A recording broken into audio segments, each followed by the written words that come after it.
bounds.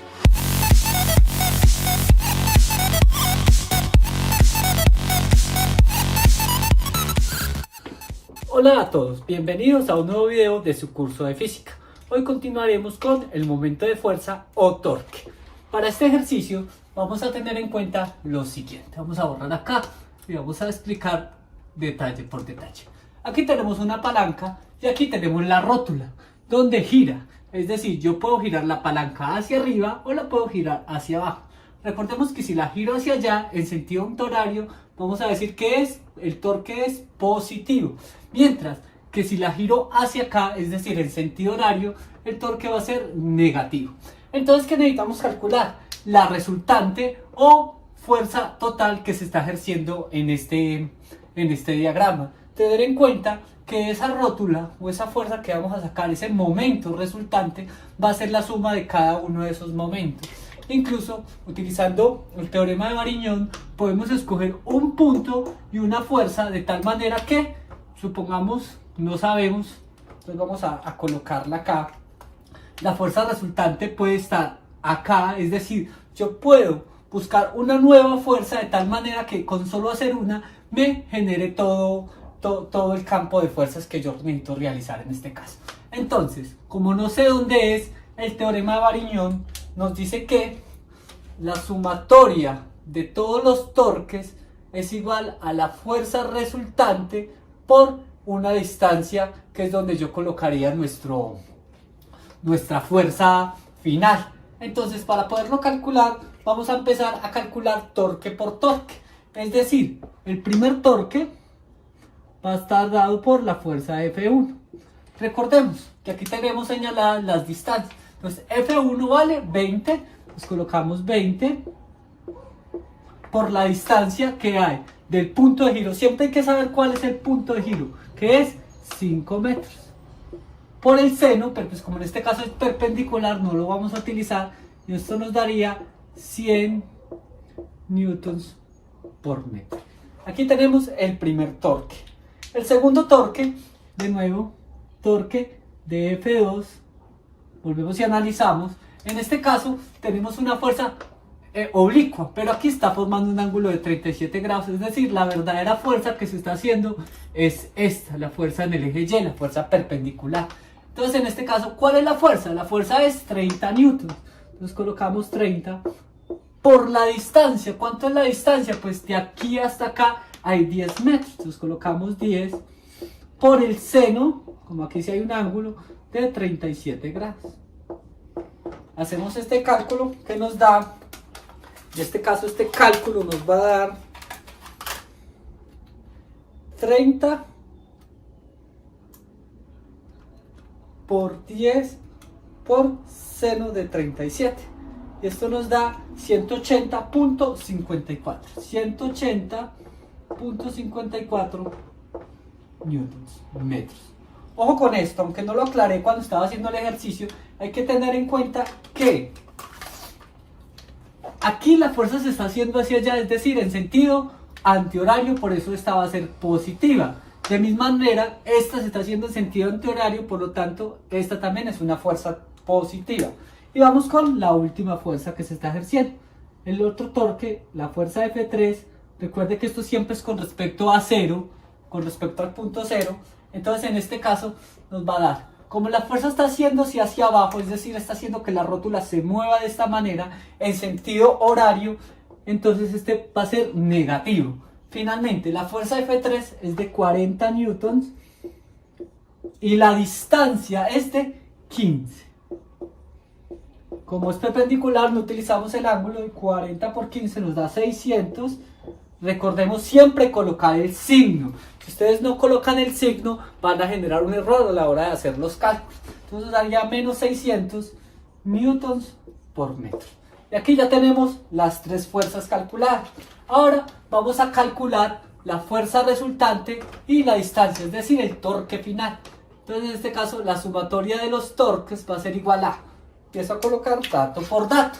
El primer dato nos dio 100, más el segundo dato nos dio 180.54 y el último dato nos dio menos 600.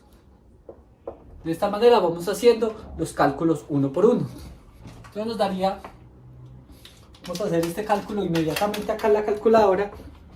Esto nos daría 100 más 180.54 menos 600 nos da 319.46. Negativo, menos 319,46 newtons por metro. Entonces de esta manera he calculado mi resultante. Ojo con esto, mi resultante está justo hacia abajo. Es decir, este resultado nos va a dar con una fuerza hacia abajo. Entonces de esta manera hemos calculado nuestra resultante, nuestra fuerza, nuestro torque final en este ejercicio. Ya para calcular las distancias necesitaríamos otros datos adicionales. Como en este caso no los tenemos, entonces pues los dejamos así. Porque yo podría pensar en, bueno, si yo le aplico una fuerza determinada, digamos una fuerza de 5 newtons, ¿hacia dónde, en qué distancia debo estar para poder generar ese movimiento? Hay que tener claro que esa fuerza tiene que ser aplicada hacia abajo. No puedo aplicarla hacia arriba, pues porque aquí no estamos teniendo en cuenta el peso del objeto, porque esta sería una barra ingrávida. Entonces de esta manera hemos resuelto este primer ejercicio. Entonces vamos para un siguiente ejemplo, haciendo uso de las condiciones de equilibrio que se requieren para resolver un problema de estos. Si tenemos una barra que pesa, que colocámoslo, el peso es de 80 newtons, nos pide que determinemos la tensión sobre esta cuerda. Pero para determinar esa tensión sobre esa cuerda nos están diciendo que asumamos que está en equilibrio. ¿Qué quiere decir que está en equilibrio? Que la barra no se está moviendo. Hay que tener en cuenta ese principio. Así, si la barra no se está moviendo, entonces tenemos el peso de la barra. ¿Dónde está el peso de la barra? Justo en la mitad de la barra. El peso siempre se va a dar justo en la mitad de la barra. En este caso esta fuerza va a ser una fuerza hacia abajo, porque es la gravedad la que lo impulsa hacia abajo, que es de 80 newtons. Es lo primero. Ahora, ¿cuáles son las condiciones de equilibrio? Las condiciones de equilibrio son dos.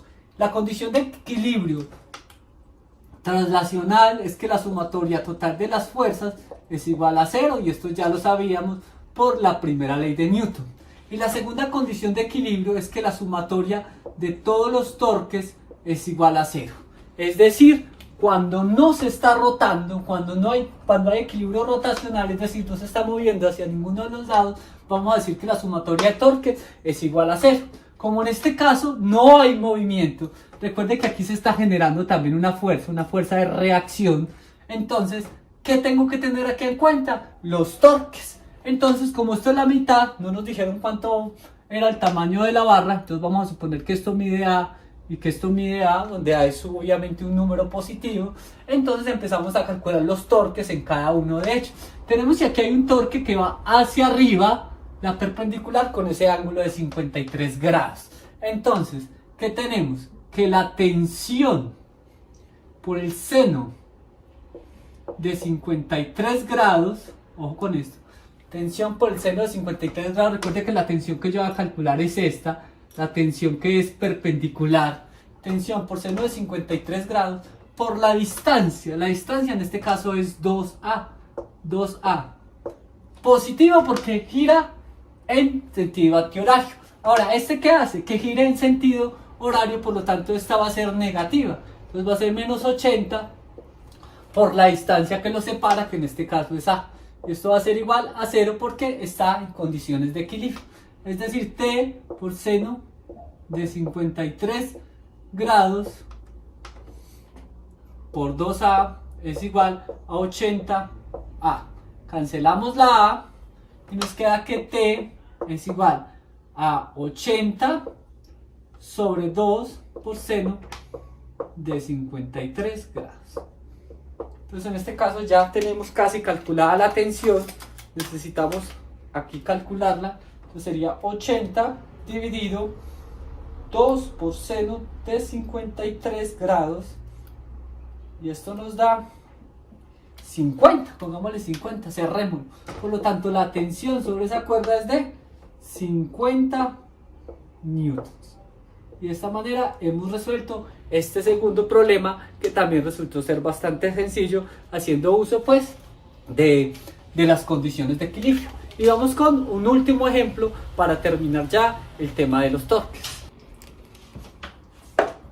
Ahora vamos a resolver este ejercicio y entonces vamos a suponer pues que aquí tenemos la reacción A y la reacción D. ¿Listo? Estas son todas las reacciones. Entonces vamos a tener siempre, como acá están las dos esquinas, yo puedo tomar punto de giro cualquiera de las dos. Vamos a suponer o que gira hacia allá o que gira hacia acá. Pero tener en cuenta que en este caso pues no se va a girar porque se supone que está en condiciones de equilibrio. Es decir, que esto no se está moviendo. Es decir, necesito hallar cuáles son los valores de las reacciones tanto en A como en D. Entonces yo puedo tomar o asumir punto de giro desde acá o puedo asumir punto de giro desde acá. Ojo con esto, que según como yo asuma el punto de giro, debo tomar los valores y los signos. Vamos a suponer que el punto de giro es acá. Entonces, como este es el punto de giro, vamos a empezar a analizar las fuerzas, las componentes de cada uno de ellos. Entonces, lo primero que vamos a hacer es calcular el torque. Recordemos que el torque, la sumatoria de torques acá tiene que ser igual a 0. Entonces empiezo a analizar torque por torque como hicimos en el caso anterior. Entonces vamos a hablar del primer torque. Entonces como este es el punto de giro, entonces ahí no hay torque y el torque acá sería 0, así que lo puedo omitir. Vamos con el otro. ¿Qué hace esta barra? Lo que hace es hacerla girar en sentido antihorario. Por lo tanto, el torque con respecto al origen, a RA de 10 newtons es igual. Entonces, como va hacia abajo, entonces tenemos que esto va a ser negativo, menos 10 newtons, y la distancia al punto de giro es 1. Entonces aquí nos daría menos 10 newtons por metro. El segundo torque va a ser este, el que vale 40. Entonces el de 40 entonces va a ser igual a menos 40. ¿Por qué menos 40? Porque va en sentido horario nuevamente. ¿Y cuál es la distancia? En este caso la distancia son 2 metros. Y esto nos da menos 80 newtons metros. Y finalmente tenemos esta. Esta lo que está haciendo es sostenerla como hacia arriba. Es decir, que esta fuerza es una fuerza que va en sentido antihorario. Por lo tanto, esta va a ser positiva. Entonces, el torque en RD va a ser igual a, entonces como va hacia arriba, entonces va a ser positivo. Entonces va a ser RD por la distancia, en este caso son 3 metros. Y colocamos estos datos acá. ¿Qué tenemos aquí? Tenemos que la sumatoria de torques es igual a menos 10, menos 80, más 3 RD. Y esto es igual a 0, por lo tanto 3 RD es igual a 10, 90, o sea que lo colocamos acá 90, y finalmente RD va a ser igual a 90 sobre 30, sobre 3, perdón. RD es igual a 30 newtons. Nos falta RA, pero ¿qué nos dice la primera? Recuerden que esta es la segunda condición de equilibrio del momento de fuerzas. Y la primera condición de equilibrio dice que la sumatoria total de fuerzas es igual a 0. Como acá todas las componentes están en Y, entonces solamente utilizo la sumatoria de fuerzas en Y. Y de nuevo, tenemos una primera fuerza que va hacia arriba. Recuerden que esta es una fuerza que va hacia arriba. Entonces esta es RA positivo. Como esta va hacia abajo, entonces sería menos 10, menos 40. Y como esta va hacia arriba, más RD. Pero ¿cuánto vale RD? Ya sabemos que vale 30. ¿Y esto cuánto vale? 0. Por lo tanto, RA es igual a 10 más 40, 50. Entonces sería 50. Pasa positivo y este pasa negativo. Por lo tanto, RA es igual a 20 newtons. Y de esta manera hemos resuelto otro ejercicio más, teniendo en cuenta pues las condiciones de equilibrio rotacional y equilibrio de traslación. De esta manera terminamos el concepto de sólidos y movimiento rotacional de dichos sólidos. Espero pues que hayan entendido, practiquen, que es lo más importante, y nos vemos en el próximo video. Muchas gracias.